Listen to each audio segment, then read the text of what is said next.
ప్రేమ మోసమా episode 06. Hi friends, welcome to our channel Madhu Telugu stories.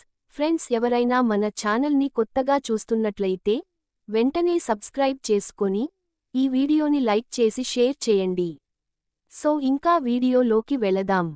రాత్రి నీకు లేట్ అయినట్టుంది అని అడిగింది స్వప్నిక. దానికి అల్లరిగా నవ్వి జగ్గి తన రూంకి లక్కుపోయాడు అని చెప్పింది. దాంతో సంశయిస్తూనే అడిగింది, అతడు నిన్ను పెళ్లి చేసుకుంటాడా అని. దానికి పడి పడి నవ్వింది శృతి. గుడ్ క్వశ్చనే గాని నేనసలతన్ని మ్యారేజ్ చేసుకుంటాను లేదా అన్నది బెస్ట్ క్వశ్చన్ అంది శృతి. అంటే నీకు అభ్యంతరాలు ఉన్నాయా అని అడిగింది స్వప్ని. ఇప్పుడు ఎలా చెప్పగలను, ఆ టైం వచ్చేసరికి రావచ్చు కదా. అప్పటి డెసిషన్ అప్పటి పరిస్థితుల మీద ఆధారపడి ఉంటుంది అంది శృతి. మరి ఈ తిరుగుళ్ళు అంది స్వప్ని. దాంతో శృతి గంభీరంగా మారింది. చూడు baby, life is for enjoyment. ఎలా, ఎందుకు అన్న క్వశ్చన్ వద్దు. నీకు ఎలా బాగుంటే అలా ఎంజాయ్ చెయ్యి. That is life. వారానికి 5 రోజులు గొడ్డులా పనిచేస్తాను. 2 రోజులు హ్యాపీగా జాలీగా గడుపుతాను. తింటాను, తాగుతాను, సిగరెట్లు ఊదుతాను, బాయ్ ఫ్రెండ్తో పొర్లుతాను. పాయింట్. ఎందులో ఎంజాయ్మెంట్ ఉంటే అవన్నీ చేస్తాను. నాకోసం, సిర్ఫ్ నా ఆనందం కోసమే నేను బతుకుతాను అంది శృతి. కానీ పాయింట్. నీకు కాబోయే భర్త నువ్వు పవిత్రంగా ఉండాలని ఆశిస్తాడు కదా అంది స్వప్ని. ట్రాష్. కండరాల మధ్య కండరాల రాపిడికి అంత ఇంపార్టెన్స్ ఎందుకు ఇస్తారు అర్థం కాదు. శీలంగీలం, పవిత్రత, జీవిత ఇవన్నీ వట్టి ట్రాష్. 2 కాళ్ల మధ్య శీలం ఉందనుకోవటం మూర్ఖత్వం, ఆత్మవంచన. I hate హిప్పోక్రసీ. ఎలా బతకాలనుకుంటే అలా, ఎలాంటి అంబిషన్స్ లేకుండా బతకేయి. ఎందెందులో సుఖముంటే అదల్ల జుర్రేసుకో. అంతేగాని అడుగున గిరి గిసుకొని అందరికీ భయపడుతూ చావద్దు. దట్ ఈస్ మై ఫిలాసఫీ అంది శృతి. దాంతో ఆలోచనలో పడింది స్వప్ని. ఇక తర్వాత కొద్ది రోజుల్లోనే హౌసింగ్ లోన్ శాంక్షన్ అవ్వడం, రిజిస్ట్రేషన్ పూర్తవడం చకచక జరిగిపోయాయి. ఆ విషయానికి ఫోన్ చేసి అనురాగ్కి చెప్పింది. కంగ్రాట్యులేషన్స్. గృహప్రవేశం ఎప్పుడు, నన్ను పిలుస్తారా అని అన్నాడు అనురాగ్. కించిత్తు సంశయిస్తూ అంది, నీతో కొంచెం పర్సనల్గా మాట్లాడాలి అనురాగ్. ప్రప్రథమంగా ఏకవచనం ప్రయోగించానన్న స్పృహ లేదామకి. అతడు తనకెంత దగ్గర ఉన్నట్టుగా ఉంది. నేను కూడా మాట్లాడాలనుకుంటున్నాను. శిల్పారామంలో హ్యాండీక్రాఫ్ట్ ఎగ్జిబిషన్ జరుగుతుంది. కంపెనీ నుంచి నేరుగా అటు వెళ్దాం అని అన్నాడు. దాంతో సరే అని ఫోన్ పెట్టేసింది. ఫోన్ ఆఫ్ చేసిందో లేదో మళ్ళీ మోగింది. చూస్తే బావ పరంకుశం. ఏంటి అమెరికా వెళ్తున్నావంట, 2 ఏళ్ల దాకా రావంట అని అన్నాడు కోపంగా. నేను వెళ్లడం లేదు, కంపెనీ వాళ్లు పంపిస్తున్నారు అంది స్వప్ని. ఏ రాయి అయితేనే పళ్ళుడగొట్టుకోవడానికి, ఇక్కడ ఉంటేనే కాపలా కాయలేక చస్తున్నాం.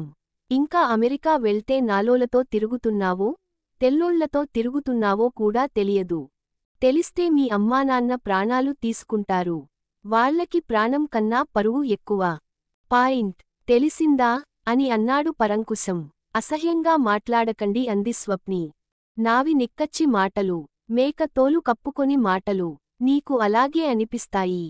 రేపు తెల్లోడిని వెంటేసుకునో, కడుపు తెచ్చుకునో తిరిగి వస్తే అప్పుడు తెలుస్తుంది ఎవరి రంగు ఎలాంటిదో అని అన్నాడు పరంకుశం. నన్ను ఇప్పుడు అమెరికా వెళ్ళొద్దంటారు అంతే కదా అని అసహ్యంగా అంది స్వప్ని. అంతే మరి. మరి నువ్వు నీ బాస్ కాళ్లే పట్టుకుంటావో, గడ్డమే పట్టుకుంటావో నాకు తెల్దు. నీ అమెరికా ప్రయాణం క్యాన్సిల్ అవ్వాలి. వింటున్నావా? నేను మీ నాన్నల మెత్తగా మాట్లాడను. ఆయనలా ఆహా, నా కూతురు అంటూ నెత్తికెక్కించుకోను. ఆడది కాలికింది చెప్పులా ఉండాలి గాని నెత్తిమీది కిరీటంలో ఉండకూడదు. వెధవ వేషాలు వేయకుండా బుద్ధిగా ఉండు. అలాగే ఒళ్ళు దగ్గర పెట్టుకొని విను. వచ్చే నెలలో మంచి ముహూర్తాలు ఉన్నాయి. ఈలోగా సంబంధం ఖాయం చేసేసి నీ నెత్తిన ఎన్ని అక్షింతలు వేస్తాం. అది లేదు, ఇది బాగోలేదు అంటూ సాగదీస్తూ నంగనాచికబులు చెప్పేవంటే ఊరుకోను. ముందే చెప్పాను, నేను మీ నాన్నని కాదు, బావని. అంకుశం లాంటి పరంకుశాన్ని అని బెదిరిస్తూ లైన్ కట్ చేశాడతను. అతని మాటలతో స్వప్ని కసిగా పెదవి కొరుక్కుంది. శరీరము మనసు కుతకుతా ఉడికిపోతున్నాయి. మధ్యన నీ పెత్తనం ఏంట్రా బోడీ. ఇంకా నెలరోజులు టైం ఉంది కదా, అది చాలు. నేను ఎలాంటి జలకిస్తానో నువ్వే చూద్దువు గాని. అప్పుడు నీ తలకాయ ఎక్కడ దాచుకుంటావో నేను చూస్తానురా అని అనుకుంది స్వప్నిక. ఇక ఆ తర్వాత, Swapnika, you did a marvellous job. మీ ప్రాజెక్టుని క్లయింట్స్ యాజిటీజ్ యాక్సెప్ట్ చేశారు అని టెక్నికల్ డైరెక్టర్ అభినందనలకు పొంగిపోయింది స్వప్ని. తనమీద, తన శక్తి మీద, తన ప్రతిభ మీద తనకు గల నమ్మకం రెట్టింపైంది. ఆత్మవిశ్వాసం మూడింతలు అయింది. Congrats to you and your team members. రేపటి నుంచి నీకు ఇంకో ప్రాజెక్ట్ అప్పగిస్తున్నాం. ఇది prestigious one. Client corporate giant. Deadline లోపు డెలివరీ ఇవ్వకపోతే చాలా పెద్ద మొత్తంలో పెనాల్టీ చెల్లించాల్సి ఉంటుంది. మైండ్ ఇట్ అని అన్నాడు. దాంతో అలాంటి పరిస్థితి రానివ్వను. దీనిలో ఛాలెంజ్గా భావించి పూర్తి చేస్తాను అంది Swapni. I know your capacity and capability. Carry on. Wish you all the best అన్నాడు డైరెక్టర్. స్వప్ని తన కేబిన్కి తిరిగొచ్చేసరికి ఆ వార్త అందరికీ తెలిసిపోయింది. టీం సభ్యులంతా జూబిలెంట్ మూడులో ఉన్నారు. మిగతావారిలా అనురాగ్ ఆమెకి షేక్ అండ్ ఇచ్చి ఊరుకోలేదు. పూలబొకే ఇచ్చి అభినందించాడు. Let's celebrate the occasion. Point. Come on అని చెప్పి అందరినీ సంభ్రమాపరిచాడు అనురాగ్. ఇక ఆ తర్వాత ఈవినింగ్ శిల్పారామంలో ఎదురెదురుగానే కూర్చున్నారు స్వప్నిక, అనురాగ్. అయినా వారి మధ్య మౌనానిదే రాజేయమైంది. మనం ఒకరినొకరం చూసుకోవడానికి వచ్చామా అని నిశ్శబ్దాన్ని బద్దలు కొడుతూ నవ్వింది. మిగతా అప్పుడు బోల్డు మాట్లాడేస్తాను. ఇప్పుడేమిటో మాటలు కరువయ్యాయి అన్నాడు. Come to the point. మనం టీనేజ్ వాళ్లం కాదు. We are grown up and matured people. వాస్తవాలను ఓపెన్గా మాట్లాడుకుందాం అంది స్వప్ని. దాంతో సరే, అయితే నా గురించి మీకు అంతా తెలుసు. సుమారు 1.5 ఇయర్స్ నుంచి ఒకరికి ఒకరం తెలుసు.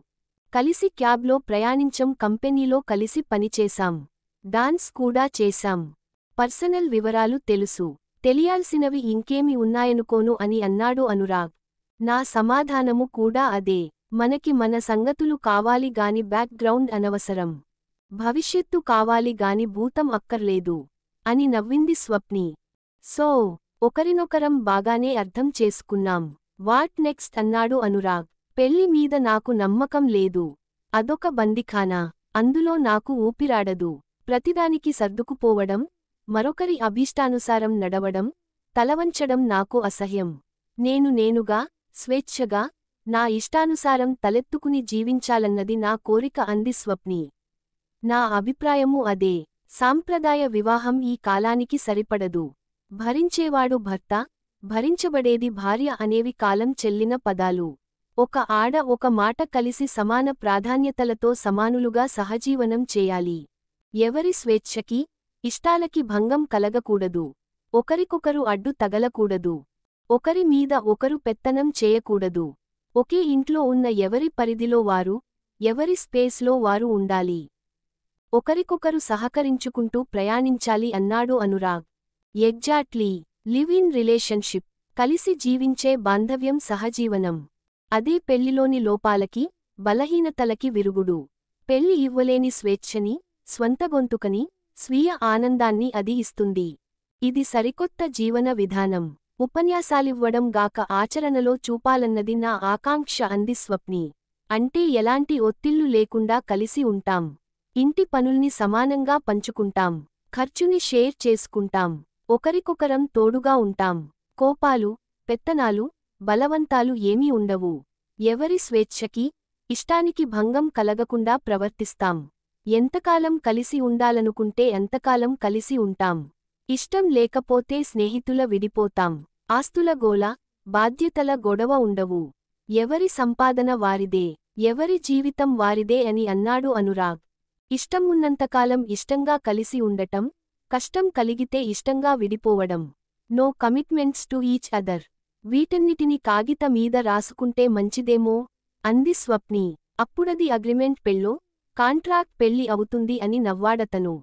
దాంతో మొట్టికాయ వేసుకుని నవ్విందామే. వందనాలు లేని బంధం ఏర్పరచుకోవడానికి నేను రెడీ. మీ సంగతేమిటి? మీ తల్లిదండ్రులు, బంధువులు ఒత్తిడి చేస్తారు. సమాజం విమర్శిస్తుంది. వాటన్నిటిని తట్టుకొని శిలల దృఢంగా నిలబడగల ధైర్యస్థైర్యాలు మీకున్నాయా అని అడిగాడు అనురాగ్. నాకున్న అస్త్రాలే అవి. పిడికిలి బిగించానంటే ముంజేతిని ఖండించిన వదలను అంది స్వప్ని. నేను అంతే. మిన్ను విరిగి మీద పడ్డ వెన్నుచూపను. నమ్మిన ఆశయం నుండి అరంగుళం కూడా పక్కకి తొలగను అని అన్నాడు. నాకు చాలా చాలా సంతోషంగా ఉంది అనురాగ్. ఆకాశం అందినట్టు ఉందంటే నమ్ము. నా ఆశయం ఇంత ఈజీగా నెరవేరుతుందని కలలో కూడా అనుకోలేదు అని అతడి చేతిని తన చేతుల్లోకి తీసుకొని ఆప్యాయంగా నొక్కింది స్వప్ని. నా పరిస్థితి అలాగే ఉంది. ఇది కలో నిజమో తెలియడం లేదు. ఆకాశం నుంచి నా కోసం ప్రత్యేకంగా దిగివచ్చిన దేవకన్యలా కనిపిస్తున్నావు అన్నాడు అనురాగ్. దాంతో ఆమె అతడి మీదకు ఒరిగింది. అతడమెను పొదివి పట్టుకున్నాడు. రాధాకృష్ణులలా నటించాం. అలాగే జీవిస్తాం అనుకోలేదు అంది స్వప్ని. అనుకోనిది జరగడమే జీవితమట అన్నాడు. అన్నట్టు అనురాగ్, మరీ పిల్లలు పుడితేనో కలవర పడుతూ ప్రశ్నించింది. ఇప్పుడప్పుడే పిల్లల కోసం ప్లాన్ చేయొద్దు. కొంతకాలం అయ్యాక ఆ సంగతి ఆలోచిద్దాం.